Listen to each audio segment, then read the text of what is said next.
তো দেখতে পাচ্ছ আমার প্রাণের প্রিয় ভাইজান কিন্তু চলে এসছে আজকে এখানেই দেখা হয়ে গেল এই মুহূর্তে, কারণ আমি এখানে এসে দাঁড়িয়েছি আর ভাইটাও চলে এসছে আমার সঙ্গে দেখা হয়ে গেল। অনেক অনেক ভালোবাসা রইলো প্রত্যেকের জন্য। তো সবাইকে একটা জিনিস বলবো, এই যে জায়গাটা আমরা দাঁড়িয়ে রয়েছি এই জায়গাটা হচ্ছে নাত্তিপাড়ার 4 রাস্তার মোড়। এদিকটা আপনার যদি কৈখালির দিক থেকে, যদি বড়িয়ার দিক থেকে আসেন এটা হলো আপনার মিডিল পয়েন্ট। এদিকটা যদি পূর্ব বর্ষের দিক থেকে যদি আসেন মিডিল পয়েন্ট। যদি আপনি ভাস্কর মোড় দিক থেকে যদি একটু ঘুরে আসেন শ্মশানের দিক থেকে, সেটারও মিডিল পয়েন্ট। তো জায়গাটা কিন্তু অসাধারণ লুক। তো দেখতেই পাচ্ছ জায়গাটা কিন্তু একবার ক্যামেরাম্যানকে বলবো পুরো দৃশ্যটা দেখাবার জন্য। দুই দিকে কিন্তু শালবল্লী গাছ রয়েছে, এদিকে পূর্ব বর্ষের দিকে একবার ঘুরিয়ে দেখাতে বলবো। তো এদিকেও কিন্তু অসাধারণ লুক।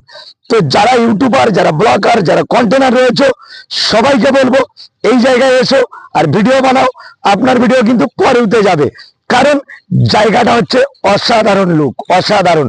তো সবাইকে অনেক অনেক ভালোবাসা রইলো। আর ভাইকে বলবো কিছু বলার জন্য। আচ্ছা, এই ভাই অনেক কষ্ট করে ভিডিও করছে, সবাইকে বলবো একটু লাইক করা, কমেন্ট করা এবং সবসময় সাপোর্ট দেওয়া, এটুকুই আমার বলার। একদম। আর কারণ তোমাদের ভালোবাসায় কিন্তু আজকে এই জায়গা, আর সবাই আমার চিনে ফেলেছে কম বেশি আমি দেখতেই পাচ্ছি, কারণ চুনোখালি কিন্তু ফেরিঘাটের দুটো ভিডিও কিন্তু অলরেডি ফর ইউতে 3 লাখের উপরে। তো অনেক অনেক সবই তোমাদেরই ভালোবাসা। তো যদি মনে করো যে এই ভালোবাসার জায়গাটাকে আমরা তুলে ধরতে চাই, একটু ভালো জায়গা তৈরি করতে চাই, তো ভিডিওটাকে প্রচুর পরিমাণে শেয়ার করে দিন, সবার মাঝে ছড়িয়ে দিন। সবাই এখানে আসুক, আনন্দ করে ভিডিও করুক, এটাই আমরা সবাই চাই। আশা করি